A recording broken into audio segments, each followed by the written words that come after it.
오늘도 주의 전에 올라오신 여러분을 주님의 이름으로 환영하고 축복을 드립니다. 아름다운 부활의 계절입니다. 밖에 나가면 산천이 짙게 초록색으로 물들어가고 있습니다. 때로는 황사바람이 우리의 시야를 가리지만 대지를 바라보게 되면 만개한 꽃들로 말미암아 우리의 마음을 기쁘게 만듭니다. 아름다운 부활의 계절에 저와 여러분의 마음속에 부활의 기쁨을 찬송하고 영광 올려드리는 우리가 될 수 있기를 원합니다. 부활은 에스겔 골짜기에 불어온 하늘의 바람처럼 우리를 새로운 존재로 일으켜 세우는 힘이 있습니다. 죽음은 더 이상 힘을 쓸 수가 없습니다. 이제 우리는 혼자가 아닙니다. 우리는 주님 안에서 부활의 주님과 함께 부활의 아름다운 신앙을 삶을 통해서 누리며 살아가야 될 줄 믿습니다. 누가복음 24장 말씀을 보게 되면 예수님께서 죽으신 후에 엠마오 도상으로 가는 두 제자 이야기가 등장을 합니다. 그들의 마음은 절망 가운데 있습니다. 지금까지 자신들이 있었던 일을 길을 걸으면서 복기를 하고 있는 상황 속에 있었습니다. 그때 부활하신 예수님께서 슬그머니 그들의 곁에 함께 걸어가십니다.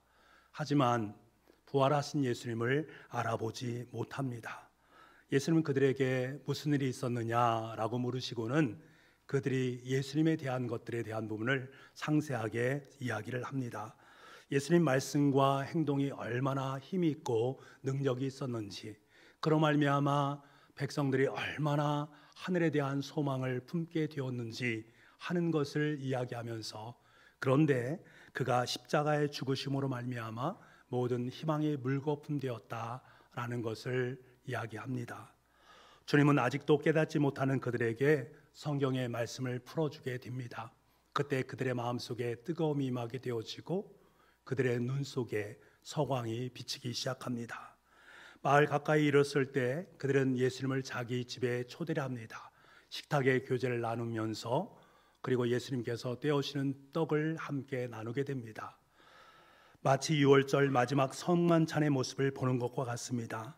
그때서야 그들은 눈을 제대로 뜰 수 있게 되었고 예수님이 부활하셨다라는 사실을 직접 묵도하게 됩니다. 그리고 자신들에게 말씀하신 분이 바로 예수님이다라는 사실을 알게 되어집니다. 그때 마음속에 깨달은 것이, 그 예수님께서 말씀을 풀어주실 때에 마음이 뜨거워졌음을 상기하고는 곧바로 일어나서 마음에 다시금 원래 왔던 제자리 예루살렘을 향해서 달려가게 되어집니다. 그리고 그곳에 있는 제자들에게 부활하신 예수님을 다시 한번 이야기하면서 예수님이 살아나셨음을 증명하게 됩니다. 그런데 우리는 궁금증이 있습니다. 왜 예수님께서 함께 옆에서 부활하신 그분이 자신들과 함께 하고 있는데 그 예수님을 알아보지 못했을까? 성경 말씀에 보니까 눈이 가리워져서 알지 못했다라고 말씀을 하고 있습니다. 그들의 눈이 가리워짐으로 말미암아 부활하신 예수님을 보지 못했다라는 것들입니다. 그런데 그들이 언제 예수님을 바라보게 됩니까? 예수님을 자신의 집에 초대해서 함께 떡을 떼면서 식사할 그때에 그들이 눈이 밝게 뜨여지게 됩니다. 그때 상황을 누가복음 24장 31절 말씀에 그들의 눈이 밝아져 그인 줄 알아보더니 라고 말하고 있습니다. 눈이 밝아져서 예수님을 알아보았다라는 말입니다. 여기서 중요한 것은 눈뜸이란 말입니다.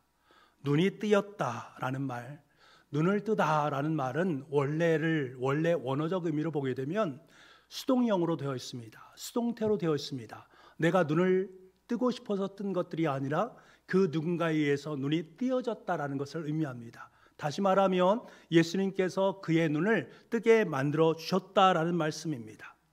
여러분, 우리는 눈을 뜨는 것을 너무 쉽게 생각할 수 있습니다. 그렇습니다. 내 눈은 뜨는 것 쉽습니다. 하지만 여러분, 눈을 뜨는 것이 그렇게 쉽지만은 않습니다. 더더욱이나 영적인 눈을 뜬다라는 것은 대단히 어렵습니다. 그래서요, 이 눈을 뜨다라는 이 원어적 의미 속에는 대단히 중요한 의미가 내포되어져 있습니다. 그 뜻이 무엇인가 하면 아기가 어머니의 자궁을 찢고 나온다라는 의미를 갖고 있습니다. 눈을 뜬다라는 것은 고통을 수반하는 눈뜸을 말하는 것들입니다. 어미가 뱃속에서 있는 아기가 잉태할 때에 그 아픔과 고통을 이야기할 때 눈을 뜨다라는 말을 사용하는 것처럼 고통을 수반하지 않고는 눈을 뜰 수 없는 것을 말하는 것이 바로 눈을 뜨다의 원래의 의미입니다.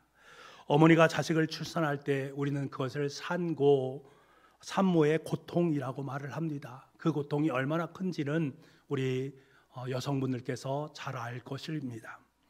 마찬가지로 엠마오로 가는 두 제자가 예수님을 향해서 눈을 떴다라는 이 말 속에 내포되어진 의미는 예수님께서 십자가상에서 받은 고통의 그 산고가 있었음을 우리에게 말해주고 있습니다. 예수님께서 이들이 영적으로 눈을 뜨게 하시기 위해서 십자가의 산고를 겪으시고 난 후에 그들의 눈을 뜨게 만들어 주셨다라는 사실입니다. 이를 통해서 제자들을 영적으로 눈뜨게 만드셨다. 다시 말하면 전적인 하나님의 은혜다라는 것입니다. 스스로 눈이 뜨여진 것이 아니라 전적인 예수님의 은혜의 덕분으로 그들이 영적인 눈이 뜨여지게 되었다라는 사실을 성경은 우리에게 말씀하고 있습니다. 여러분 어떠합니까? 여러분은 눈을 잘 뜨고 계십니까? 영적으로 주님의 십자가와 부활에 눈을 뜨고 계십니까? 어떻습니까? 우리 권사님 어떻습니까? 그렇게 눈을 뜨고 계십니까? 아멘이라는 소리가 들려오지 않는데 우리 권사님들 어떻습니까? 그렇게 눈을 뜨고 계십니까? 아멘이라고 고백한 그 고백 속에는 예수님께서 십자가상에 못 박혀 죽으신 그 고통의 산고가 있음으로 말미암아 내 눈이 뜨여졌다라는 것입니다. 부활하신 주님을 바라볼 수 있는 것은 내가 그냥 보고 싶어서 보는 것이 아니라 예수 그리스도의 십자가의 산고가 있은 후에 우리가 예수님을 볼 수 있다라는 사실입니다. 주님의 십자가의 고통으로 말미암아 우린 영적인 눈을 뜨게 되었고 부활하신 예수를 만나게 되었고 부활의 삶을 살아가게 되어준 줄 믿습니다. 이 사실을 깨닫는다면 우리는 그 은혜 앞에 감사를 드려야 되는 것들이지요. 자, 그렇다면 여러분, 엠마오의 제자들의 눈을 뜨게 만드는 결정적인 요인, 동인이 과연 무엇일까 하는 것입니다. 그것은 바로 주님의 말씀입니다. 주님께서 말씀을 가르치실 때에 그들의 마음이 뜨거워지기 시작합니다. 그들의 마음이 요동하기 시작합니다. 그때에 가리웠던 눈이 밝히 보게 되어집니다. 영적인 눈이 띄어지게 됨으로 말미암아서 부활하신 예수 그리스도를 드디어 만나게 됩니다. 그러므로 여러분 중요한 것은 무엇입니까? 내 안에 주님의 말씀으로 가득 채워지는 것입니다. 사도 바울이 이런 고백했지요. 내가 그리스도와 함께 십자가에 못 박혔나니 이제는 내가 사는 것이 아니요 내 안에 그리스도께서 사신 것이라. 내 안에 그리스도께서 사시는 것입니다. 그리스도로 가득 채워지는 것입니다. 다시 말하면 그리스도의 말씀으로 내 삶이 가득 채워지는 것입니다. 그때 우리는 눈을 밝히 뜰 수 있게 되어지는 것입니다. 여러분, 오늘은 어린이 주일입니다. 주님께서는 어린이 주일을 맞이해서 저와 여러분에게 사랑하는 자녀를 허락해 주셨습니다. 이 사랑하는 자녀를 주님의 말씀으로 잘 양육하라 라고 우리에게 부탁하셨단 말입니다. 그런데 사실 모든 관계가 그러하듯이 자녀와의 관계를 잘 맺는 것, 여러분 쉽습니까? 쉽지 않습니까? 결코 쉽지 않은 것 같습니다. 자기 자녀도 사랑하기 어려울 때가 있는데, 그래서 부모 역할 하기가 너무나 힘들다, 내려놓을 수 없을까 마음속으로 그렇게 여겨질 때가 있습니다. 자녀를 기르다 보면 내 마음대로 되지 않음으로 말미암아 자녀가 내 마음대로 잘 되면 얼마나 좋겠습니까? 그런데 내 마음과 내 뜻대로 되지 않는 것이 자녀를 양육하는 일입니다. 하나님께서 우리에게 이 아이를 잘 길러달라 부탁을 하셨는데, 우리에게 그렇게 하고 가셨는데 우리는 어떻습니까? 이 자녀를 어떻게 하는 것이 하나님께서 정말 기뻐하는 자녀로 양육하는 것일까? 어떻게 자녀를 기르는 것이 바르게 기르는 것일까? 고민하게 되어집니다. 그것이 우리의 모습 아니겠습니까? 하지만 여러분, 중요한 것은 무엇이냐면 우리에게 허락된 자녀들은 하나님께서 허락하신 자녀들이다라는 사실을 꼭 기억할 수 있기를 원합니다. 하나님께 주신 자녀라는 거예요. 내 자녀이기 전에 하나님의 아들과 딸이라는 사실입니다. 하나님께서 우리를 포기하신 적이 있습니까?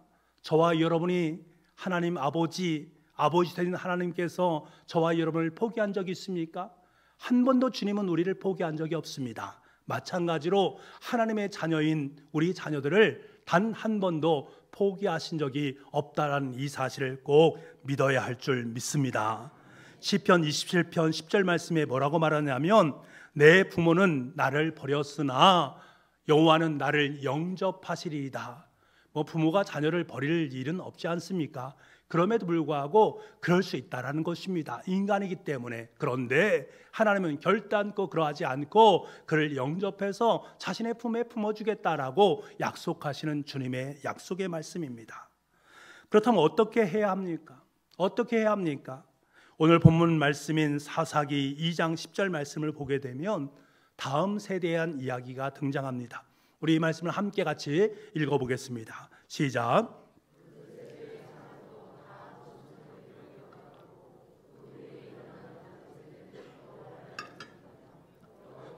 이스라엘을 위하여 행하신 일도 알지 못하였더라.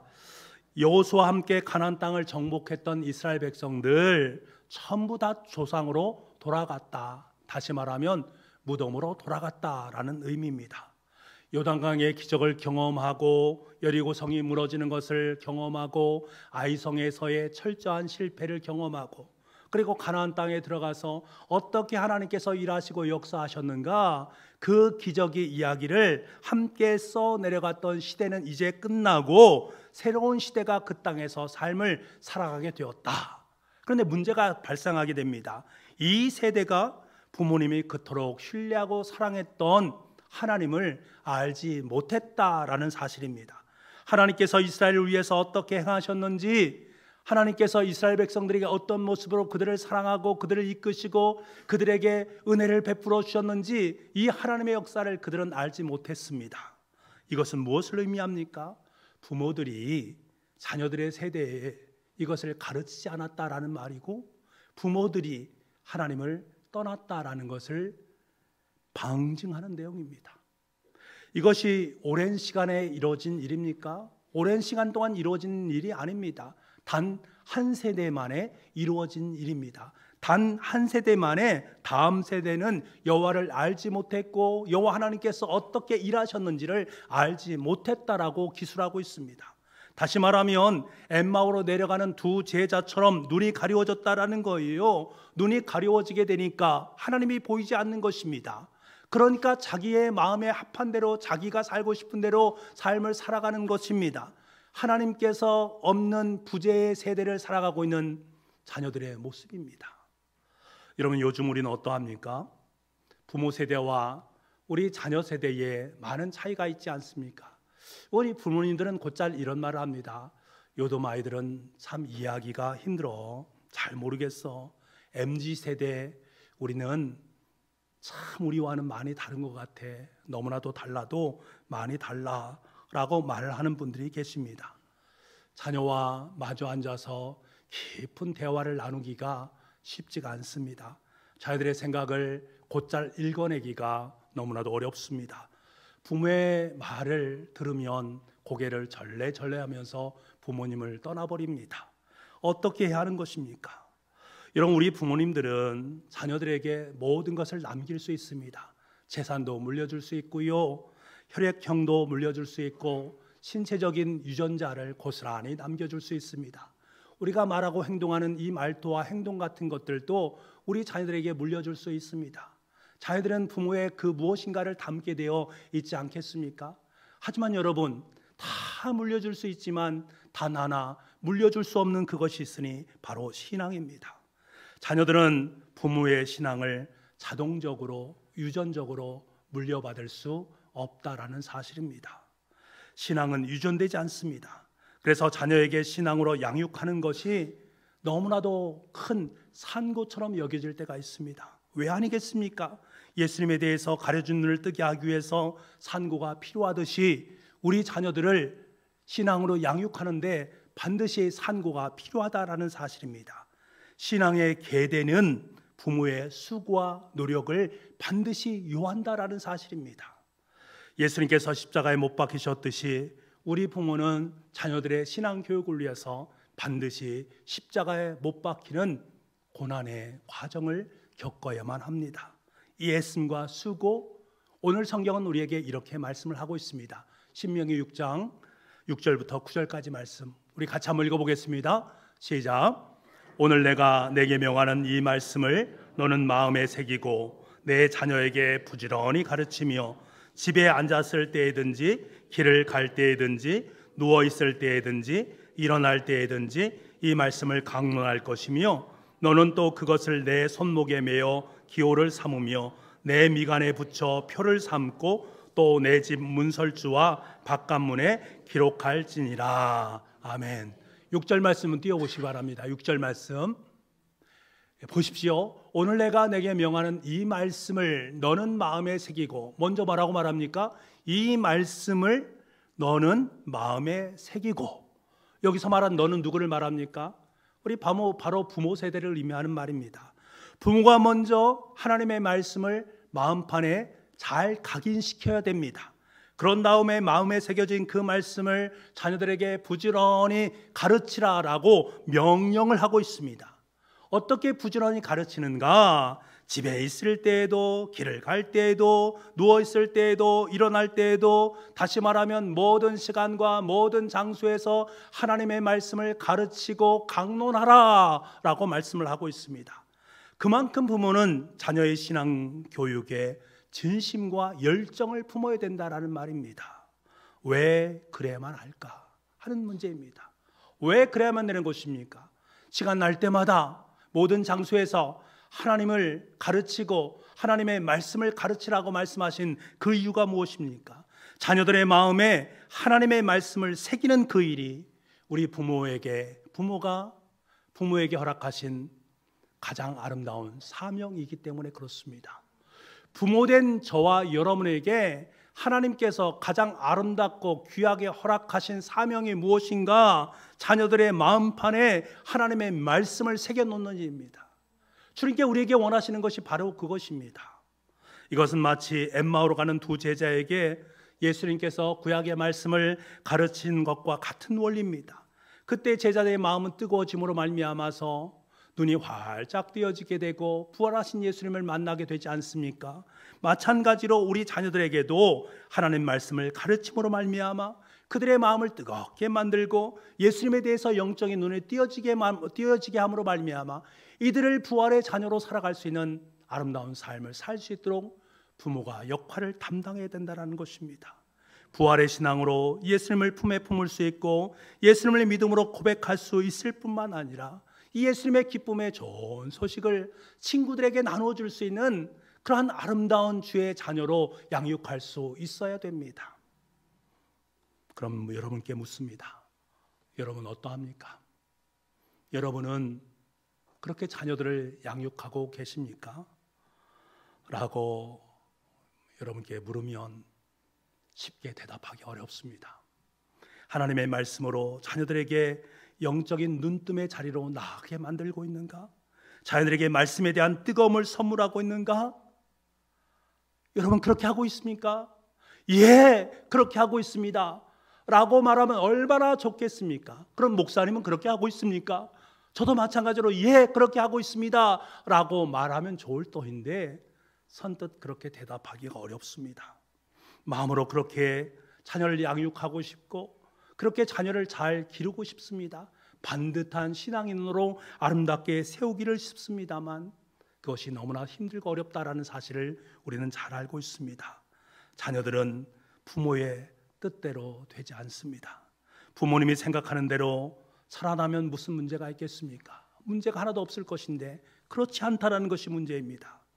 그런데 여러분, 자녀가 영적인 눈뜸의 자리로 나아가서 믿음으로 잘 성장하기를 여러분이 정말로 학수고대하신다면, 여러분이 정말로 여러분이 키우는 자녀들, 양육하는 자녀들이 예수님 안에서 아름다운 자녀로 자라기를 소망하고 원한다면 여러분 먼저 분명히 기억하시기 바랍니다. 가장 중요한 것은 부모된 여러분이 예수님을 잘 믿는 것입니다. 부모된 내가 예수님을 잘 믿는 것입니다. 부모된 우리가 예수님을 진짜 잘 믿고 자녀 양육의 문제를 예수님께 맡겨 놓을 수 있어야 됩니다. 우리가 반드시 믿어야 할 것은 부모가 자녀를 사랑하는 그 사랑보다 주님의 사랑은 언제나 더 크다라는 사실입니다. 여러분이 자녀를 완벽하게 책임질 수 있습니까? 지금까지 여러분의 자녀들을 완벽하게 책임져 주셨습니까? 그럴 수 없습니다. 완벽하게 책임져 주지 않습니다. 그런데 중요한 것은 하나님께서는 저와 여러분을 완벽한 주의 자녀로 지금까지 키워주셨다라는 사실. 주님께서 나를 이렇게 완벽하게 키워주셨는데 주님께서 우리 자녀를 완벽하게 키워주시지 않을 것인가? 주님께서는 우리 자녀를 너무나 사랑하시기에 가장 값지고 귀한 자녀로 양육해 주십니다. 그렇다면 내가 양육하겠습니까? 아니면 하나님께 여러분의 자녀를 맡겨 놓으시겠습니까? 하나님께 맡겨 놓으실 수 있어야 됩니다. 그래서 우리는 항상 질문해야 됩니다. 주님, 이럴 때는 이 아이를 어떻게 기르는 것이 바른 것입니까? 어떻게 하는 것이 신앙 안에서 바르게 잘 자라게 하는 것입니까? 잘 알지 못하겠습니다. 주님 가르쳐 주십시오. 기도하면 또 하나님 앞에 나아가면 주님께서 우리에게 해답을 줄 줄 믿습니다. 우리가 정말 우리 자녀를 사랑한다면 하나님과 자녀 사이에 중간적 역할을 잘 감당할 수 있기를 원합니다. 중보적 역할을 감당해야 됩니다. 매주일 교회에 보내서 예배를 잘 드리게 하는 것도 중요합니다. 성경 읽게 하고 기도하게 하고 가정 예배를 드릴 수 있도록 하는 거 중요합니다. 그런데 여러분, 그것보다 더 중요한 것이 무엇인지 아십니까? 이보다 중요한 것은 우리 부모가 주일 예배를 잘 드리고 성경 말씀을 잘 읽고 자녀를 위해서 매일 기도하고 가정 예배를 잘 드리는 것입니다. 우리 부모가 그렇게 잘하는 것입니다. 다시 말하면 아름다운 믿음의 본을 보이는 것입니다. 이때 조심해야 될 것이 있습니다. 율법주의적인 것들은 배제할 수 있어야 됩니다. 강압적인 분위기를 만들어서 안 된다라는 거예요. 신앙은 강압으로 되는 것이 아닙니다. 율법주의적인 강압으로 되는 것이 아닙니다. 다시 말하면 신앙은 잔소리로 키우는 것이 아니다라는 말입니다. 신앙은 잔소리를 키우는 것이 아니라 우리의 삶으로 키우는 것입니다. 내가 잘하지 못하면서 자녀에게 잘하라면 그것을 잘하는 자녀가 어디에 있겠습니까? 내가 신앙생활을 잘하지 못하는데 자녀에게 신앙생활 잘해라 라고 말한다면 그 말을 듣겠습니까? 부모는 자녀들에게 예수님을 믿음으로 얻게 되는 기쁨과 감사와 사랑을 느끼게 해줄 수 있어야 됩니다. 예수를 믿었더니 내 삶이 너무나 행복해. 예수를 믿었더니 너무나 귀해. 부모가 얼마나 큰 기쁨으로 예배를 드리고 있는지, 얼마나 감격하면서 하나님께 기도하고 찬송하고 있는지, 얼마나 행복하게 하나님 말씀을 읽고 묵상하면서 주님과 함께하고 있는지, 이 모습을 여러분이 자녀들에게 보여드릴 수 있어야 됩니다. 강압적으로 드는 기도와 예배는 반드시 부작용이 따르게 되어 있습니다. 제가 예전에 교회 학교를 섬길 때에 많은 자녀들이 하나님을 멀리하는 모습을 보면서 마음이 몹시 아팠습니다. 그 많은 이유 중에 하나가 무엇인가 하면 부모님이 너무나 강압적으로 신앙을 강요하는 것입니다. 물론 필요한 부분일 수 있습니다만 자녀들은 너무나도 강한 율법주의적인 강압으로 양육하는 것으로 말미암아서 그 자리를 떠날 때가 참 많다라는 것을 느꼈습니다. 어린 자녀들은 그래도 잘 따르긴 합니다. 그런데 어느 정도 자녀가 자라나면 그 말을 잘 따르지 않습니다. 그래서 교회를 떠난 경우들이 있단 말입니다. 예수를 믿는 것이 정말 행복한 일인데 아이들에게 믿지 않으면 벌을 받는 것처럼 이야기하니 그것이 아이들의 마음을 시원케 하고 기쁘게 할 수 있는가? 그럴 수 없다라는 사실입니다. 자녀들이 엇나가게 되는 거지요. 여러분, 자녀들은 예수를 믿는 저와 여러분에게 무언의 질문을 계속적으로 하고 있습니다. 여러분이 직접적으로 이야기하지 않습니다. 그런데요, 여러분이 살아가고 있는 삶의 자리를 통해서 우리 자녀들은 계속적으로 질문합니다. 엄마, 예수를 믿으니까 그렇게 좋아요? 아빠, 예수를 믿으니까 정말로 그렇게 행복해요? 정말 그렇게 신나고 정말 그렇게 좋아요? 여러분에게 직접 질문은 않지만 항상 우리를 지켜보면서 질문하고 있다라는 이 사실을 기억할 수 있어야 됩니다. 아이들이 무언으로 질문하니 우리는 무언으로 대답을 해야 됩니다. 무엇을 통해서요? 예수님을 믿으니까 이렇게 행복하고, 예수를 믿으니까 이렇게 기쁘고, 예수를 믿으니까 내 삶 속에 너무나 큰 은혜가 넘쳐난다라는 사실을 무언의 삶을 통해서 우리 자녀들에게 말을 해 주어야 됩니다. 이런 부활 신앙을 살아간다는 것은 무엇인지 아십니까? 예수님을 믿으니까 행복하다라는 것입니다. 예수를 믿으니 말씀을 읽어도 달콤하고요, 예수를 믿으니 기도할 때도 기쁘고, 예수를 믿으니 예배할 때도 행복한 것입니다. 이것을 어찌 말로 표현할 수 있겠습니까? 표현되지 않는 것입니다. 엠마오로 가는 제자들이 부활하신 예수를 만남으로 말미암아 눈이 띄어지게 되자 너무나 행복한 것입니다. 이 행복한 것을 마음에 품을 수가 없어요. 그래서 혼자만은 품을 수 없는 그 마음을 가지고 예루살렘을 향해서 나아가게 됩니다. 그리고 그 행복을 나누게 됩니다. 부활하신 예수님께서 살아나셨습니다. 나도 행복합니다. 여러분도 행복하십시오. 전하고 있는 제자들의 모습입니다. 여러분, 자녀들은 우리 부모의 모든 것을 너무나 잘 알고 있습니다. 우리 엄마 아빠가 예수님을 잘 믿고 있는지, 예수님을 잘 믿지 않는지, 예수를 믿어서 행복한지 행복하지 않은지 잘 알고 있습니다. 어떻게 자녀가 이 사실을 모를 수 있겠습니까? 그래서요, 정말 중요한 것이 우리 부모님이 예수님을 잘 믿는 것입니다. 저와 여러분이 예수님을 잘 믿는 것입니다. 이 믿음을 통해서 행복이 드러날 수 있어야 됩니다. 예수를 믿으니까 행복하다라는 것을 자녀들에게 보여줘야 되지요. 자녀들에게 잔소리로, 자녀들에게 윽박지르면서 예수를 믿게 한다면 자녀들이 돌아올 수 있겠느냐라는 것들이지요. 이런 우리 자녀들은 자라면서 때론 엠마오의 두 제자처럼 낙심하고 좌절할 수 있습니다. 자신의 꿈과 비전이 다 사라졌거든요. 절망 가운데 있을 때도 있습니다.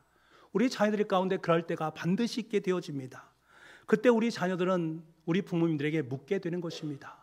엄마, 아빠가 그 위기의 순간에, 그 절망의 순간에 왜 그렇게 기뻐할 수 있어요? 어떻게 그렇게 행복할 수 있어요? 어떻게 그렇게 행복할 수 있느냐고 저에게 그 비결을 알려주세요 라고 생각하게 되어지고 묻게 되어집니다. 그때 저와 여러분은 무엇이라고 대답하시겠습니까? 이렇게 대답하지 않겠습니까? 예수님 때문이야. 나와 함께 하신 예수님 때문에 나는 행복해. 상황은 절망적이지만 그 예수님 때문에 난 기뻐. 그런데 너에게도 그 예수님이 함께하고 계셔. 넉넉히 그 어려움을 이겨낼 수 있을 거야. 하나님께 도와주실 거야. 이것이 정답입니다. 이것이 자녀들에게 남길 가장 아름다운 유산이요, 가장 강력한 유산이다라는 사실을 한시도 잊지 마시기 바랍니다. 사랑하는 성도 여러분, 이 시간 부모로 살아오느라고 너무나 수고가 많으셨습니다. 여러분의 자녀를 주 안에서 양육하시느냐 너무나도 수고가 많으셨습니다. 우리 자녀들 예수님 안에서 잘 자라줘서 너무나 고맙고 감사합니다. 이 모든 것은 하나님의 은혜인 줄 압니다. 저는 우리 자녀들을 생각할 때마다 늘 기억나는 성경 구절이 있습니다. 시편 56편 8절 말씀인데요, 이 말씀이 자녀를 생각할 때마다 늘 생각나는 말씀이고 여러분께 몇 번 말씀을 드린 적이 있습니다. 같이 한번 읽어볼까요? 시작. 유뢰함을 주께서 계시하셨사오니 나의 눈물을 주의 병에 담으소서. 이것이 주의 책에 기록되지 아니하였나이까. 다윗의 고백인데요, 이 고백 속에 나의 눈물을 주의 병에 담으소서. 저는 이 말을 읽을 때마다 우리 부모님들의 눈물이 생각납니다. 우리 부모님들이 우리 자녀들을 위해서 흘린 그 눈물, 우리 자녀들 알지 못합니다. 우리 자녀들 그것을 알겠습니까? 그런데 부모는 이것을 알고 있습니다. 그 눈물 하나하나를 병에 다 담아 놓는 것지요. 그런데 너무나 감사한 것은 그 담겨진 눈물이라는 것을 하나님께 뭐라고 말씀하십니까? 이것이 주의 책에 기록되지 아니하였나이까. 반드시 주님의 책에 기록되어진다라는 사실입니다.